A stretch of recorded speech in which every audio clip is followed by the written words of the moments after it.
Gloria a Dios.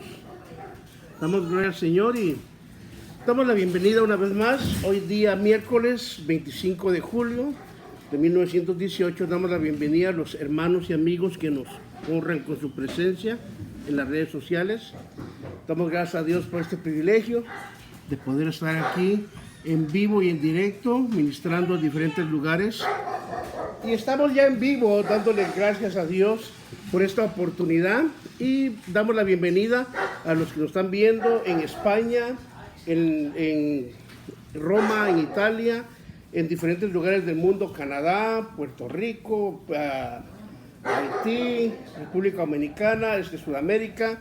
Un saludo muy especial a los hermanos que están viendo allá en Nicaragua, en Estelí, Pueblo Nuevo, a los oyentes de Radio Manantial de Vida y al pastor Aristides Matei, que transmite estos estudios a ese pueblo, en esa área.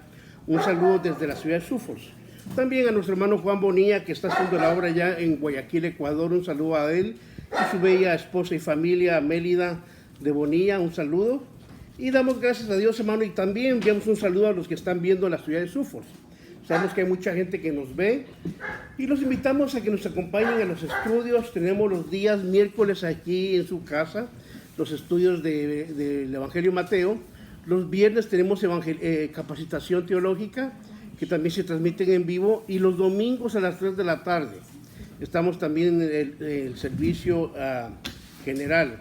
Estamos ubicados en el 506 North Kiwanis Avenida, en la ciudad de Suffolk, entre 5 y 6 en el norte de la avenida Kiwanis. Así como están, estamos estudiando el Evangelio Mateo, capítulo 5.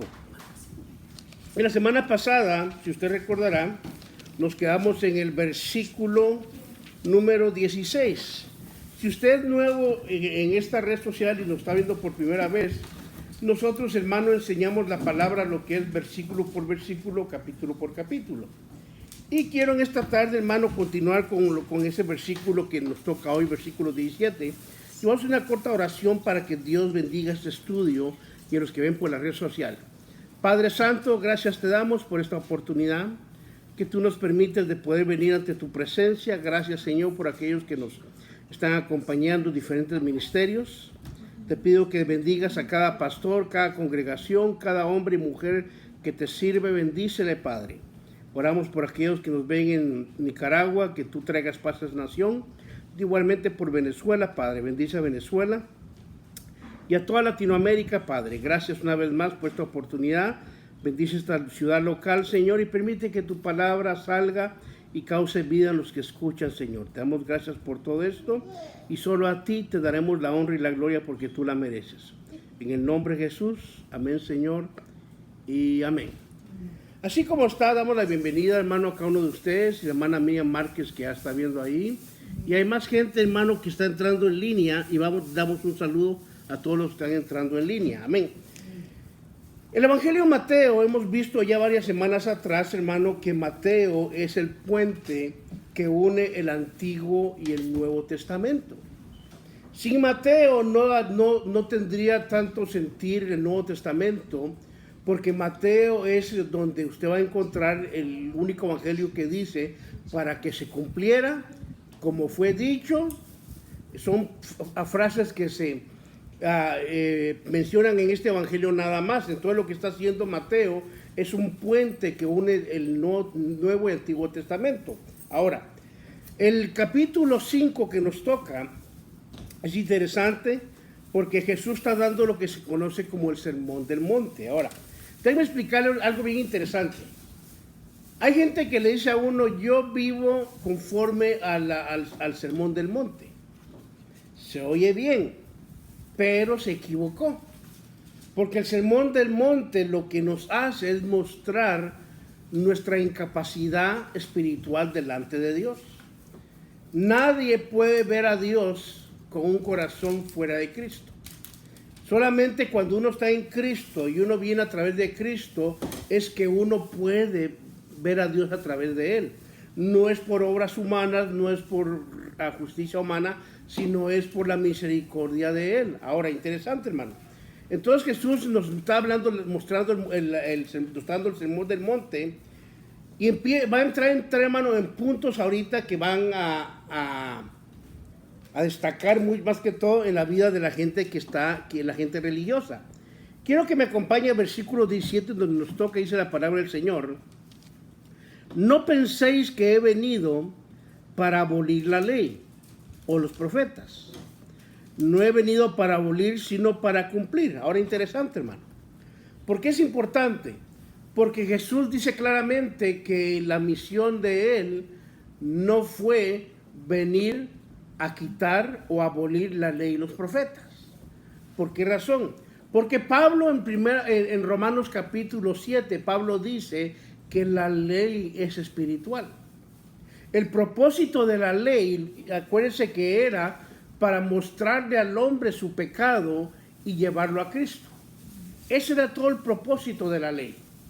Ahora, cuando uno estudia la Biblia, Jesús, hermano, Él vino claramente para Él cumplir la ley. ¿Por qué razón?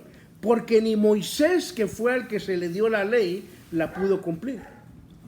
El mismo Moisés, que él mismo dice la Biblia, él mismo escribió que era el hombre más manso que había en la faz de la tierra, él no pudo cumplir la ley. ¿Por qué razón? Porque ninguno será justificado por las obras de la ley. Si la ley pudiera justificar a alguien, Cristo no tendría que venir a haber muerto a la cruz. Pero como la ley no tiene la capacidad de justificar a nadie, por eso Jesús vino dice Dios vino en forma de hombre, Jesús, y Él vino a cumplir la ley y los profetas por nosotros. Interesante. Entonces dice el verso 17, no penséis que he venido para abolir la ley o los profetas.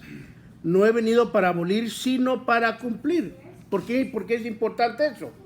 Porque la única forma que el ser humano se iba a justificar delante de Dios era teniendo una vida infalible, una vida donde ninguna tilde ni ninguna parte de la ley fuera quebrantada. Si alguien, dice Pablo, quebranta una parte de la ley, es culpable por toda la ley. Pero cuando Jesús viene, Él cumplió para justificarnos a nosotros. Por eso el cristianismo, la diferencia en la religión cristiana a las demás religiones es que el cristianismo ofrece el perdón de pecados gratuitamente. Cualquier otra religión, cualquier otra filosofía, ellos se basan a méritos humanos, a rudimentos, a rituales. ¿Para qué? Para que el hombre sea un coparticipante de lo que es el perdón. Fíjese que una historia relata que hace unos siglos atrás estaban, hermano, unos teólogos en Inglaterra dialogando, discutiendo qué tenía el evangelio que no tuviera demás religiones. Y C.S. Lewis, el escritor de Narnia, que yo tengo libros de él, me encantan sus escritos, el tráfico no lo dejaba llegar. Y estuvieron una hora debatiendo, no encontraron nada, y nomás entró y le dijeron, Lewis, ¿qué tiene el cristianismo que no tenga las demás religiones? Digo, fácil, el perdón de pecados. ¿Por qué razón? Busque cualquier religión, usted va a tener que hacer un mérito, hacer una penitencia para adquirir perdón. Solamente el evangelio de Cristo dice que el que crea y se arrepiente es salvo y el que confiesa es perdonado. Ahora, yo me acuerdo cuando trabajé en una clínica en Huntington Park con una doctora que estimo mucho. El gerente en ese tiempo era cuñado de ella y él estaba estudiando para sacerdote. Y nos sentábamos de vez en cuando a platicar. A mí me gusta dialogar sin pelear. Y platicábamos, y cuando entraba el momento de que él me enseñaba sus estudios, él nos daba le decía, bueno, aquí está el tema esto, y al final, arrepentimiento, confesión, perdón y penitencia. Y le decía yo, todo está bien, pero si ya lo perdonaste, ¿por qué la penitencia? Me decía, ¿es que debe haber penitencia? No. Si Cristo derramó su sangre en la cruz y dijo, consumado es, ¿por qué se le pone penitencia a los feligreses? Ahora, le voy a hacer una pregunta, pero mejor entramos porque esto, si no, aquí me atoro y ya no seguimos en el tema. Ok. Entonces Jesús vino para cumplir la ley y no para abolirla. Ahora fíjese, verso 18. Porque en verdad os digo que hasta que pase el cielo y la tierra, no se perderá ni la letra más pequeña ni la tilde de la ley hasta que toda se cumpla. ¿Qué me muestra eso? Que lo que Dios ha dicho y ha escrito se va a cumplir tarde que temprano. Es la seguridad que tenemos del Evangelio. Tarde que temprano todo esto se va a cumplir. Le guste al hombre o no, se va a cumplir la palabra de Dios. ¿Por qué? Porque Dios no es hombre para mentir. Si Él lo dijo, asegúrese que se va a cumplir. Verso 19. Cualquiera pues que anule uno solo de estos mandamientos, aun de los más pequeños, y así lo enseñe a otros, será llamado muy pequeño en el reino de los cielos. Quiero que entienda esto. ¿Qué está haciendo Jesús? Si yo como maestro, como predicador, como pastor, vengo y anulo uno de los mandamientos, digo yo, este mandamiento no tiene importancia, y lo enseño de esa forma. Dice la Biblia que en el cielo seré uno de los más pequeños. ¿Por qué? ¿Qué me va a quitar ese mérito? El haber torcido la palabra de Dios. Por ejemplo, no quiero tirar pedras, pero por ejemplo, hay iglesias que hoy dicen que está bien que un hombre se case con otro. Eso es anular un mandamiento. Porque la Biblia enseña que el matrimonio es de un hombre y una mujer. Ah, no, hermano, usted puede vivir junto con la fulana. Eso es anular un mandamiento. ¿Por qué? Porque la Biblia enseña que eso es fornicación o adulterio. Entonces, cualquier mandamiento que yo anule, que le quite la importancia y lo enseñe como que ya no está de moda, ya se puede cambiar. Dice la Biblia que si lo anulo y enseño eso, en el cielo seré uno de los más pequeños. Oiga, qué interesante. Oiga lo que sigue siendo. Pero cualquiera que los guarde, oiga, y los enseñe, este será llamado grande en el reino de los cielos. ¿A quién le van a llamar grande en los cielos? Al que no vendió la palabra y la enseñó como está escrita. Le guste al que le guste, se moleste el que se moleste, se vaya el que se vaya. Nuestro deber es enseñar la palabra sin adulterarla.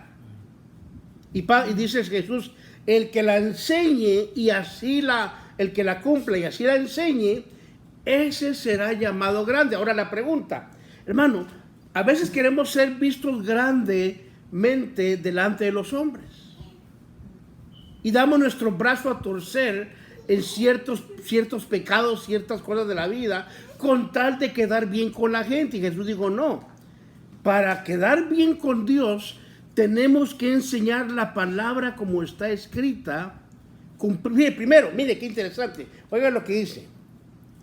Pero cualquiera que los guarde, oiga, antes de enseñar la palabra, la tengo que guardar. Interesante. No es tanto que yo enseñe, es que yo viva conforme lo que Dios me ha dado. Y ahí es donde encontramos mucho conflicto con mucha gente. ¿Por qué? Porque es fácil predicar, pero qué difícil es vivir. Y alguien dijo, predique de tal forma que cuando no le entiendan, hable. ¿Qué significa eso? El evangelio se predica con la vida personal, con el testimonio. Interesante, oiga lo que sigue diciendo Jesús. Porque os digo, verso 20, que si vuestra justicia no supera a los escribas y fariseos, no entraréis en el reino de los cielos. Ahora, qué interesante. En este tiempo de la Biblia, había un dicho entre los judíos, que si solamente iban a llegar 2 hombres al cielo, iba a ser un fariseo y un escriba. Era lo que la gente creía. ¿Por qué? Porque los fariseos, ellos tenían, hermano, cumplían la ley con tal exactitud, que si usted le daba 1 libra de frijol, agarraban 9 frijoles para él, 1 para Dios. 9 para él, 1. Hasta las semillas diezmaban. Todo. Hermano, guardaban la ley aparentemente de una forma que ni usted decía, bueno, ¿cómo voy a superar la justicia de ellos? Ellos oraban 3 veces al día, a las 9 de la mañana, a mediodía y a las 3 de la tarde. El problema que tenían ellos, que les daba a las 12 del día en la esquina, ahí se ponían a orar. Y la gente decía, ay, qué lindo, mire ese hombre, no aguantó llegar a la iglesia aquí, se puso, ahora que yo digo, no, va a ir más adelante. Eso lo hace para ser visto. Interesante, pero bueno. Entonces la justicia de los fariseos, hermano, humanamente era imposible de superar. Y Jesús dice, porque os digo que si vuestra justicia no supera la de los escribas y los fariseos, no entraréis en el reino de los cielos. Ahora, ¿cómo iban ellos a superar la justicia de los fariseos y escribas? Los escribas eran los que escribían hacían copias de la ley. Si de repente, hermano, usaban un bolígrafo o una pluma en ese tiempo y tenían para escribir la ley, de repente venía el nombre de Dios, cambiaban de bolígrafo o de pluma, se bañaban, se lavaban y ponían el nombre de Dios y seguían escribiendo. Volvía a aparecer el nombre de Dios, volvían a echarse otro baño, volvían a limpiar. Hermano, eran bien metódicos en la forma de escribir. Ahora, y Jesús dice, su justicia tiene que superar a la de ellos. La pregunta, ¿cómo iban a ser los discípulos para superar esa justicia? Fácil, la de Cristo. Ahí es donde uno entiende. No, hermano, el molde de un cristianismo no soy yo como pastor, no es usted, es Cristo Jesús. Oiga esto. Sé claramente, porque os digo que si vuestra justicia no supera la de los escribas y fariseos, no entraréis en el reino de los cielos. Quiere decir que la justicia que Dios busca va más allá de la religión.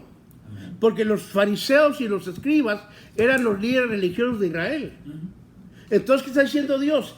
A través de la religión no se van a justificar para entrar al cielo. ¿Sabe que el infierno va a estar lleno de evangélicos, pentecostales, llenos de bautistas, llenos de católicos? ¿Por qué? Porque nunca hubo cabida de Dios en el corazón de ellos. Y lo más triste es vivir de una apariencia. En serio, pero bueno, sigamos adelante porque esto apenas agarra vía. Verso 21. Ahorita Jesús va a empezar a hablar de los problemas internos, lo que es el odio. Verso 21. Habéis oído que se dijo a los antepasados, no matarás. Y cualquiera que cometa homicidio será culpable ante la corte. Ahora, mano, ¿qué es matar? Privarle de la vida. Quitarle la vida, una forma premeditada. Que usted diga, me lo voy a echar, le voy a echar el carro encima, o le doy veneno, o un balazo, o lo que sea, o le suelto la suegra. Okay, oiga esto pues. Oiga lo que dice. Dile a las suegras, ay pastor, oiga. Es cariñito, mi suegra me está viendo desde el día. Oiga lo que dice, verso 22. Pero yo os digo que todo aquel que esté enojado con su hermano será culpable ante la corte. Jesús dice que si alguien, a los antepasados le dijeron que si cometían homicidio o le quitaban la vida a alguien iban a ser hallados culpables. Jesús dice, no, yo os digo que si alguno está enojado con su hermano, ya es culpable. Amén. Es culpable. ¿Por qué?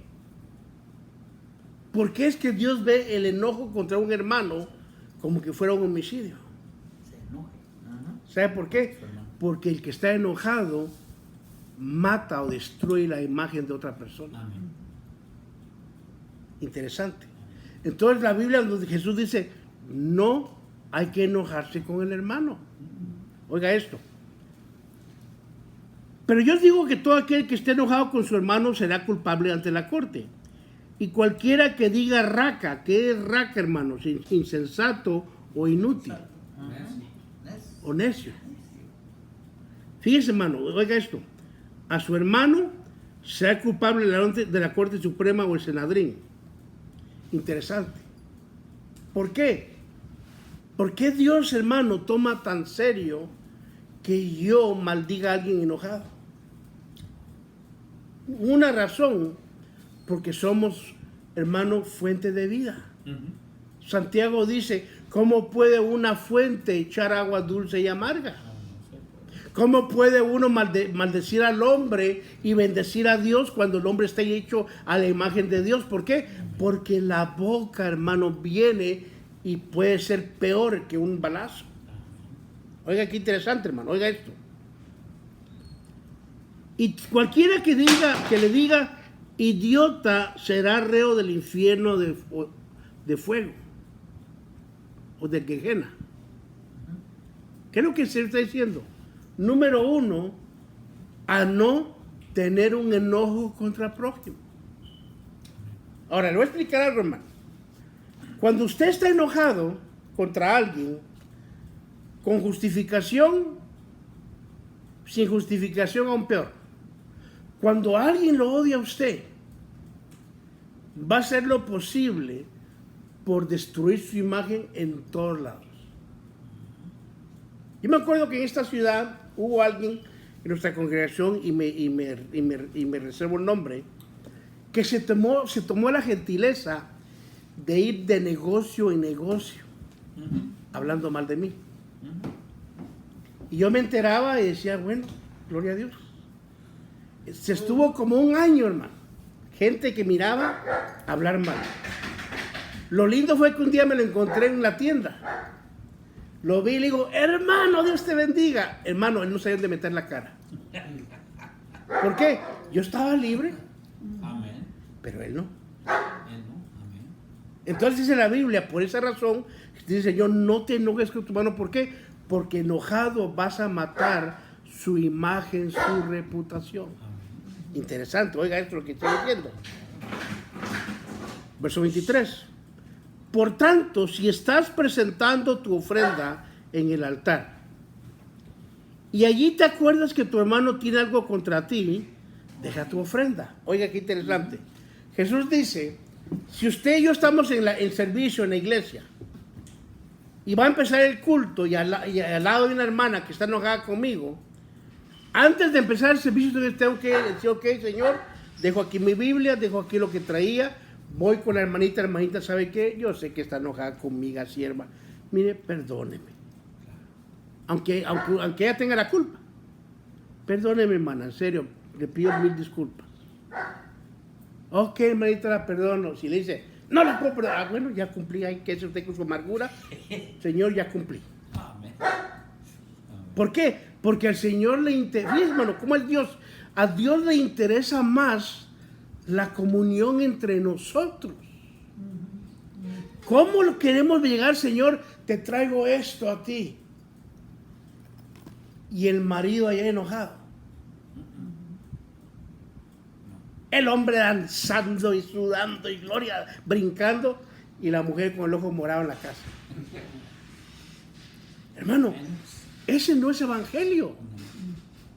Jesús dijo, si te acuerdas que a alguien le debes algo a alguien que está ofendido contigo, no hagas nada, ve primero, ponte a cuenta. Oiga lo que dice. Por tanto, si estás presentando tu ofrenda en el altar, y allí te acuerdas que tu hermano tiene algo contra ti, deja tu ofrenda allí, delante del altar, y ve, reconcíliate primero con tu hermano. Y entonces, ¿cuándo? Después de que te reconciliaste, entonces ven y presenta tu ofrenda. Hermano, ¿cuántos hermanos de nuestras congregaciones, en la misma congregación, en la misma iglesia, están cantando? Y a unas 2 bancas atrás, otra hermana toda enojada. Y el Señor, no, póngase a cuentas. Yo me acuerdo que hace años hubo un conflicto con unas hermanas y mi esposa rápido, vengan para acá. Se arreglan, oramos, queda tranquilo. Ese es el trabajo de un ministro. Arreglar las diferencias para que no haya gente enojada en la congregación. ¿Por qué razón? Porque entendemos, hermano, podemos tener el mejor culto del mundo, el mejor servicio del siglo. Pero si hay un enojo contra alguien y usted no se arregla, de nada le va a servir. Primero hay que ponerse a cuenta, y después de ponerse a cuenta, entonces, Señor, ya le pedí perdón, nos reconciliamos, ahora sí, ofrecerte el holocausto. Oiga, qué interesante. Verso 25. Reconcíliate pronto con tu adversario, mientras vas con él por el camino. No sea que tu adversario te entregue al juez y el juez al alguacil y seas echado en la cárcel. En verdad te digo que no saldrás de allí hasta que hayas pagado tu último centavo. Ahora, de aquí se agarra muchos para enseñar el purgatorio. En ningún momento está hablando de purgatorio. ¿Qué está diciendo el Señor? Mientras vas por el camino con tu adversario, reconcíliate. ¿Por qué razón? Porque tengo la oportunidad de ponerme a cuenta mientras lo tengo a mi lado. ¿Qué pasa, hermano? ¿Qué pasa cuando usted tuvo un familiar, un amigo, un padre, y usted le tenía rencor, odio, amargura, y nunca se lo dijo, y de repente esa persona muere? Que, hermano, yo he visto gente que se queda con una amargura, y ¿qué es lo que reniegan? Que teniéndolo en vida, nunca se pusieron a cuenta. Amén. Por eso Jesús, mientras vas por el camino con tu adversario, ponte a cuentas. Arréglense. Ahora, ¿por qué, hermano? ¿Por qué hay muchos divorcios aún en la iglesia? Porque no se arreglan las diferencias. Mire qué interesante. Entonces Jesús dice, mientras vas por el camino con tu adversario, ponte a cuentas. No sea que tu adversario te entregue al juez y el juez al alguacil y seas echado en la cárcel. Fíjese. En verdad te digo que no saldrás de ahí hasta que hayas pagado el último centavo. Ahora, ¿está hablando el Señor, hermano, de la muerte? No, está hablando de ponerse a cuentas en esta vida. Si alguien me dice, no, que es purgatorio, sacó de contexto el versículo. Aquí no está hablando de la muerte. Está hablando que mientras hay vida, ponte a cuentas. Ahora, le voy a explicar por qué no puede haber un purgatorio. Porque el purgatorio supuestamente es donde van las almas que van imperfectas y se terminan de perfeccionar allí. Y salen a través de misas y de billete que se le paga al padre para que haga las misas. Así es. Ahora, cuando uno estudia la Biblia, uno se da cuenta que dice la Biblia, está destinado, dice Hebreos, que el hombre muera una sola vez después del juicio. Al momento que yo expire, si no me puse a cuentas con Dios y no fui salvo, me podrán hacer las misas o los servicios que quieran, no me van a sacar del infierno.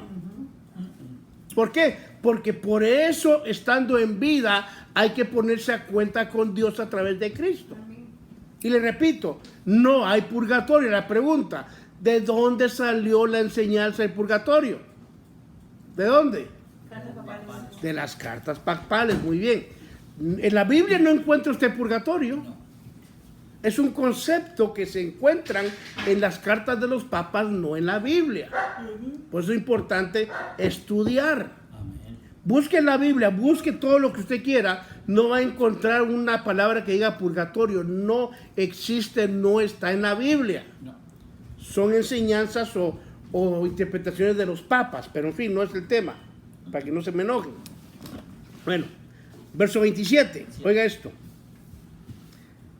Habéis oído que se dijo, no cometerás adulterio. Ahora, hermano, ¿qué es adulterio?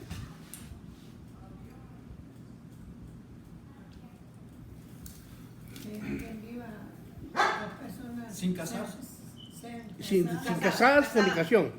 ¿Pero qué es adulterio? Cuando estando la persona casada, le es infiel y comete relación o tiene relación sexual con otra mujer fuera de su esposa, eso se constituye adulterio. La Biblia lo condena. La Biblia dice claramente: no cometerás adulterio.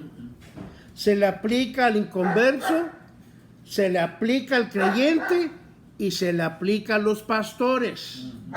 No cometer adulterio. La Biblia es bien clara: no cometerás adulterio. Oiga, fíjese, habéis oído que se dijo: no cometerás adulterio. Ahora, hermano, ¿por qué es que la Biblia tanto condena el adulterio? ¿Qué es en sí, hermano? Cuando dice uno estudia 1 Corintios, dice la Biblia, Pablo dice claramente que el que se une a una ramera, una se hace con él. Cuando yo me casé con mi esposa, hubo primero una unión almática. Me cayó bien, me gustó, le gusté, me vio, nos vimos, fíjese. Empezamos a tratarnos, ya de ahí empezó una atracción física. Pero ¿qué fue lo que tuvo que ver primero, antes de lo almático y lo físico? Una identificación espiritual. ¿Por qué? Porque si yo, fíjese, cuando era soltero, tuve la oportunidad tal vez de casarme con una mujer no cristiana, una mundana, es el término que usamos los creyentes, con una mundana, una mujer que no está en el evangelio. Tuve esa opción, sí la tuve. Bueno, ¿por qué no lo hice? Porque yo entendía que la Biblia dice: no os unáis con yugo desigual. Si yo soy creyente, amo a Dios y he nacido de nuevo, no me podía casar con una mujer que no estuviera en la misma fe que yo, que no tuviera el mismo Dios y el mismo Cristo igual que yo. Primero tenía que haber una unión espiritual, creyente con creyente. Interesante. Puede ser que sea bautista con pentecostés, luterano con metodista, y se casan, amén. Va a haber un poco de conflicto por lo doctrinal, pero los dos son salvos. Bueno, pero cuando ya conocí a mi esposa, fue la primera unión, lo primero que fue identificación espiritual, los dos somos creyentes. Ahora, fíjense qué interesante. De allí viene la siguiente, Rosy, por favor, marca este número, llámale, creo que es el hermano aquel, 941-8902. Fíjense qué interesante, hermano. Cuando llegó el momento, déjenme apuntar, hermanos de Facebook, perdónenme, pero tengo que copiar un numerito aquí rápido. 945, bueno, ya se fue.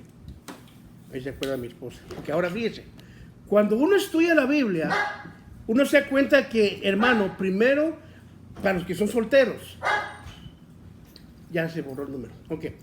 Tiene que haber primero una identificación espiritual, los dos creyentes. Después de que hay una identificación espiritual, viene la identificación almática. La trata uno, me cayó bien, tiene bonito modo, qué chulo él, qué lindo, que esto, el otro, se identifica el alma. Por último, en el matrimonio se unen los cuerpos. Ese es el orden bíblico. Primero, identificación espiritual, se identifica el alma y por último se une el cuerpo. Para que haya un matrimonio perfecto, deben haber 3 de 3. Puede ser que sea creyente y la otra no, pero me gusta. Son 3 de 2, se puede casar, pero va a tener que trabajar para que ese matrimonio salga adelante. Puede ser que diga: hermano, es una hermana en Cristo, un hermano, pero ¿sabe qué? No me gusta la forma de ser, está simpático, pero no se puede casar, sí, pero va a tener que trabajar para que eso trabaje. Y así solamente hay cuerpo y no hay alma ni espíritu, es un desastre, un fracaso seguro. Pero lo lindo es cuando hay 3 de 3. Bueno, un día hablaremos de eso más adelante. Entonces, el adulterio, regresando al adulterio, es cuando alguien le es infiel a la pareja en una forma sexual. Es adulterio. Fornicación, para los solteros, es cuando usted tiene relaciones sexuales fuera del matrimonio, es igual delante de Dios que adulterio. el fornicario y adulterio es lo mismo. Ok, fíjense qué interesante. Entonces Jesús dijo, habéis oído no cometerás adulterio. Fíjese, versos 28. Pero yo os digo, oiga esto, que todo el que mira a una mujer para codiciarla, ya cometió adulterio con ella en su corazón. Ahora, ¿qué es lo interesante? En la ley decía que mientras no la agarraran a la persona con las manos en la masa, no era culpable. Jesús vino y dijo, no. Si alguien ve a una mujer y en su corazón la codicia, ya adulteró. Deben explicarle esto. Hagámosle una autopsia hoy a lo que es el adulterio. Cuando hablamos, hermano, de adulterio, nadie cae, hola, y pecó. No. Hay un proceso. Empieza con un saludo, una sonrisa, qué linda te ves, qué guapo está usted. Al otro día, ay, qué simpático usted, ay, usted qué chula. ¿Qué es lo que empieza? Mire, hermano, oiga, quiero que me entienda. Antes de que el cuerpo caiga, el corazón cae primero.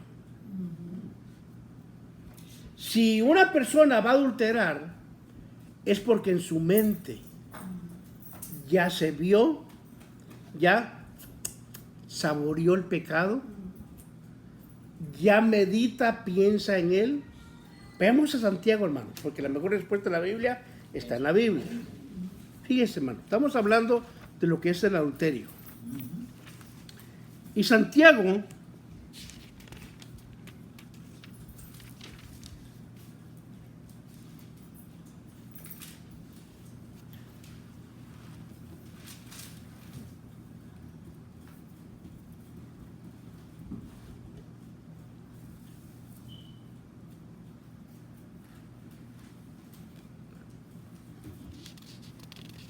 en el capítulo 1, versículo 12, oiga esto. Bienaventurado el hombre que persevera bajo la prueba, porque una vez que ha sido aprobado, recibirá la corona de vida que el Señor ha prometido a los que le aman. Verso 13, oiga esto. Que nadie diga cuando es tentado, soy tentado por Dios, porque Dios no puede ser tentado por el mal y él mismo no tienta a nadie. Verso 14.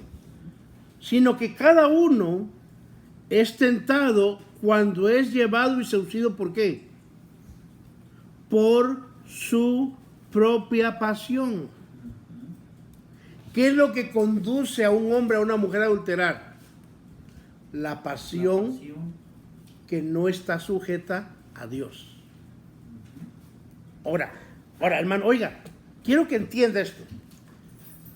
Cuando hablamos del adulterio es tremendo porque lo que dice la Biblia, que el ser humano, todos tenemos una pasión. Pasión por el deporte, pasión por el trabajo, pasión por esto, pero hay una pasión pecaminosa en nosotros también. Y Santiago dice claramente que cuando alguien es llevado y seducido por su propia pasión, oiga esto, después cuando la pasión ha concebido, ¿dónde se concibe hermano, la pasión? Fíjese, primero viene a la mente. Sea hombre, sea mujer, viene primero a la mente. Si usted, hermano, si usted se imagina, por ejemplo, imagínense una nieve de limón.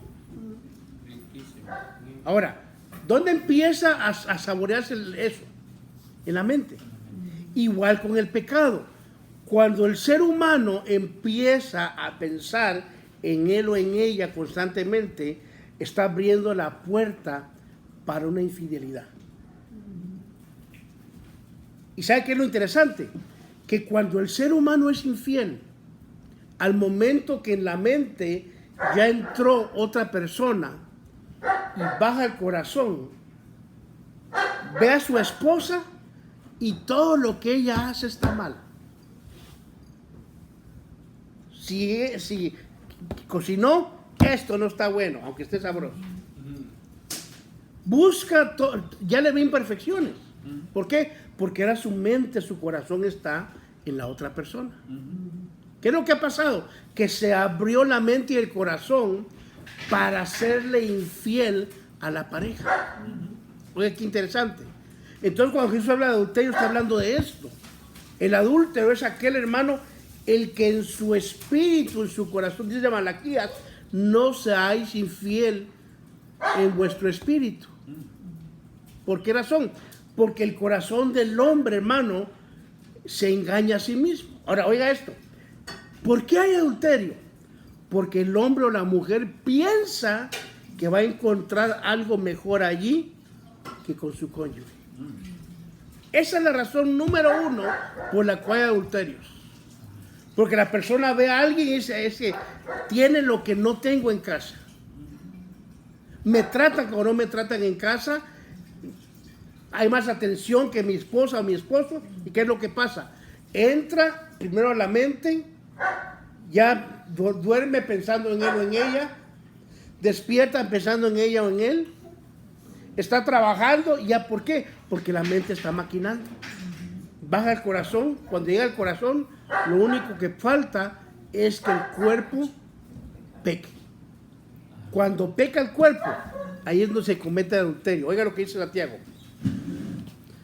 Verso 15. Después de que la pasión ha concebido, da a luz el pecado, y cuando el pecado es consumado, engendra la muerte. Y qué interesante, hermano, que no existe un pecado exclusivo. Todo pecado afecta a la familia. Si uno peca, el pecado nuestro, queramos o no, va a afectar nuestro hogar, nuestra familia, nuestra congregación, nuestra comunidad. Por eso, hermano, el que es adúltero, lo único que hace es ver cómo destruye hogares. En California a mí me tocó confrontar a alguien, me reservo el dónde y todo, que cuando yo vi que cayó en adulterio, primero habían rumores y no se hizo nada. Cuando ya le comprobé el adulterio que cometió, yo llamé a la esposa. Le dije, hermana, le habla fulano tal, su esposo cometió adulterio con esta persona. Dígale que cuando llegue a la iglesia, yo públicamente, la Biblia me da ese derecho, la vamos a desmascarar. Mire, se fueron. Y se les habían echado de otras iglesias donde habían hecho lo mismo. ¿Por qué, hermano? Porque uno, fíjese, la Biblia dice, si alguien es hallado en pecado, llamar a un anciano. Si no hace caso a los testigos. Pero cuando ya hay gente que ha andado en iglesia haciendo las suyas, públicamente se debe llamar la atención. Es lo bíblico. Ahora, fíjense lo interesante. Que dice, sigamos adelante. Dice claramente, pues yo digo que todo el que mira a una mujer, verso 28, para codiciarla ya cometió adulterio con ella en su corazón. Fíjese, hermano, ¿dónde cometió el adulterio al verla? En el corazón. Por eso decía yo, nadie va a pecar si primero el corazón no peca antes que el cuerpo. El pecado empieza aquí y por último se refleja en lo físico. Fíjese qué interesante. Verso 29. Si tu ojo derecho te es ocasión de pecar, arráncalo y échalo de ti, porque te es mejor que se pierda uno de tus miembros y no todo tu cuerpo sea arrojado al infierno. Ahora la pregunta, hermano, ¿será que literalmente me tengo que sacar el ojo? No. Yo he conocido en México, conocí casos de gente que se mutiló partes del cuerpo. Y andaba, mire, con una frustración. ¿Por qué? Porque querían hacer lo que hacían, pero ahora ¿cómo? ¿Qué es lo que Jesús habla? Mire, hermano, cuando yo leo la Biblia, Jesús dice, si tu ojo derecho te es ocasión de pecar, arráncalo y échalo de ti, que es mejor que se pierda uno de tus miembros y no todo tu cuerpo sea arrojado al infierno. Ahora, la pregunta, ¿qué es lo que me hace a mí, hermano? Si al ojo lo hace pecar, ¿qué es lo que voy a hacer yo? ¿Sacarme el ojo o luchar y lidiar con la raíz que hace que el ojo peque. Amén. Esa misma. Porque hay quienes pueden tomarlo literal. Y aquí, hermano, yo he conocido casos que se han quitado un dedo, una mano, miembros del cuerpo, el ojo. ¿Por qué? Porque lo toman literal. Y digo, no. Que este Señor Jesús mata el pecado de la raíz. De raíz. Amén. Ahora la pregunta, hermano, ¿qué hago? Porque hay gente que me ve. ¿Qué hago si estoy hundido en el pecado? Si estoy atado a cierto pecado, a cierta práctica, ¿qué puedo hacer? Ahí es donde entra el ayuno y la oración para romper cadenas de impiedad. Ahora, yo entiendo, hermano, que estos temas son delicados porque hay gente que tiene ciertos pecados ocultos. Y he escuchado, hermano, gente que a veces he tenido el honor de hablar, gente por Messenger, y me hablan, se abren conmigo, y lo bueno que aquí queda. Y me dice, hermano, no puedo hablar esto con nadie porque es muy, muy privado, muy íntimo. Entonces vienen con uno, hermano, la gente habla con uno, uno les da, ora, ¿sabes qué, hermano? Ora a Dios esto y lo otro. Y le digo, ve con tu pastor. No, hermano, porque te digo, mi pastor no suelta el púlpito. Entonces, ese es uno de los conflictos más grandes que hay ahorita. Que la gente no puede sacar lo que hay, porque a veces los líderes son los que los terminan de matar. No. Ese es otro, algo muy delicado también. Entonces, ¿qué es lo que tenemos que hacer? Los que estamos sirviendo al cuerpo de Cristo, tenemos que entender, hermano, que hay cosas que tienen que irse a la tumba con nosotros. Y está Dios de testigo, mi esposa, la amo mucho, pero hay cosas que yo no le comparto a ella. ¿Por qué? Número uno, no le va a edificar. No. Segundo, son cosas, puede ser privadas de alguien. Amén. Ya cuando veo que sí puedo, sabes que mi hija, vente conmigo, vamos a orar por tal hermana, ahí sí. Cuando son varones me encargo yo. Cuando son hermanas, la mando a ella, la mando a Sonia, ¿saben que van ustedes a orar por algo? Pero ¿por qué razón estamos en esto? Por la razón que les digo, que si algo te está estorbando, quítalo. Pero no estamos hablando de que literalmente saque un ojo de esto. Y si tu mano derecha te es ocasión de pecar, córtala y échala de ti, porque te es mejor que pierdas uno de tus miembros y no que todo tu cuerpo vaya al infierno. Ahora, quiero explicarle esto, hermano. Yo he visto videos de los pueblos árabes donde hay jóvenes que les amputan la mano por robar. Ahora, le voy a hacer una pregunta. ¿Le quitan la mano? ¿Dejan de robar? No. ¿Por qué? Porque el pecado está dentro. ¿Qué es lo que se está hablando? Que hay que lidiar con la raíz del pecado. La raíz, amén. Eso es lo que hay que matar, la raíz del pecado. Oiga lo que dice. Verso 31. También se dijo, cualquiera que repudia a su mujer, dice, y también se dijo, cualquiera que repudia a su mujer, que le dé carta de divorcio. Ahora, interesante, hermano. ¿Sabe que cuando un día le preguntaban a Jesús del divorcio, los fariseos, Jesús dijo esto a ellos? En el principio no era así. Cuando dijo varón y hembra. Pero dijo, pero Moisés, por la dureza de vuestro corazón, no Dios, Moisés les permitió carta de repudio. La Biblia no se contradice, que el Señor dice en Malaquías, capítulo 3, que Él aborrece, abomina el divorcio. Entonces, ¿qué es lo que dice Jesús? Está diciendo, ustedes dijeron esto, que el que da una carta de divorcio, el que repudia a su mujer, que le dé una carta de divorcio. Verso 32. Pero yo os digo que todo el que se divorcie de su mujer, a no ser por causa de infidelidad, le hace cometer adulterio. Y cualquiera que se case con una mujer divorciada comete adulterio. Interesante, hermano. Ahora, este es un punto bien delicado. Ahora, ¿por qué?